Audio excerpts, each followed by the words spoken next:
Hi friends, ఇప్పుడు మీరు చూస్తున్నది శ్రీ వాడపల్లి వెంకటేశ్వర స్వామి గుడి, రావులపాలెం దగ్గర. రావులపాలెం నుండి వాడపల్లికి సర్వీస్ ఆటోలు ఉంటాయి.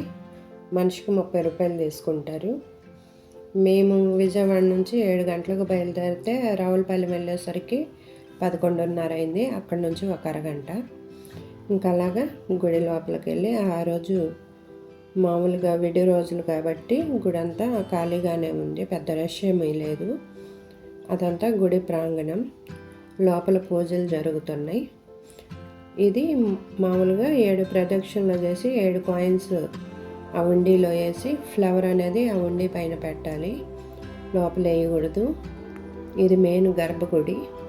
అటువైపు స్వామివారు ఉన్నారు, ప్రజలు దర్శనం చేసుకుంటున్నారు. మనకు అనిపించదు, కాకపోతే జూమ్ చేశాము. ఇంకా అలాగా మెయిన్ గర్భగుడి.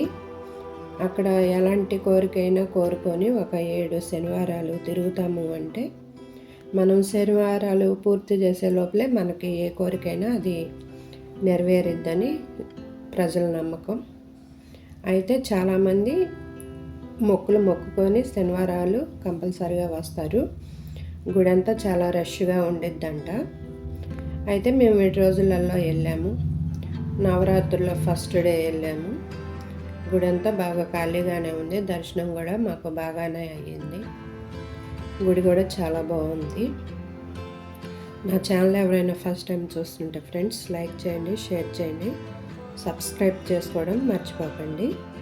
ఇంకా అన్నప్రసాద కేంద్రం దగ్గరకు వచ్చాము. ఇంకా అక్కడ భోజనం చేసి ఇంకా అలాగా బయటికి వెళ్ళి మళ్ళీ రిటర్న్ అయ్యాము ఫ్రెండ్స్. భోజనం కూడా చాలా బాగుంది. ఆ కిచెన్ అదంతా కూడా, డైనింగ్ హాల్ కూడా చాలా నీట్గా ఉంది. వంటలు కూడా చాలా బాగున్నాయి.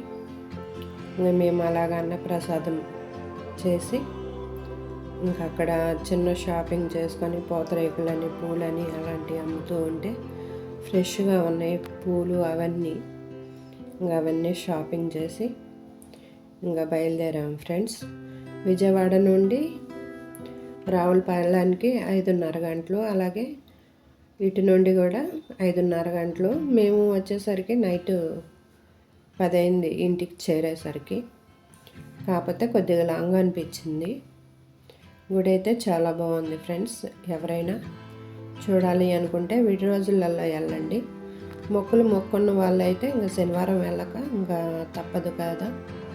అందుకని విడి రోజులలో చూసి రావడానికైతే విడి రోజులలో మనం అంతా తిరిగి చూడడానికి మనకు రష్ అనిపించదు.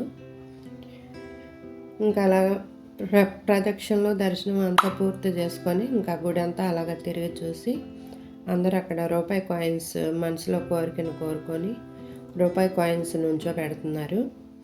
అలాగే మేము నుంచో పెట్టాం ఫ్రెండ్స్, మా మనసులో కోరికలు అనుకొని. ఛానల్ మాత్రం తప్పకుండా సబ్స్క్రైబ్ చేసుకోండి, అలాగే లైక్ చేయండి, సబ్స్క్రైబ్ చేసుకోండి.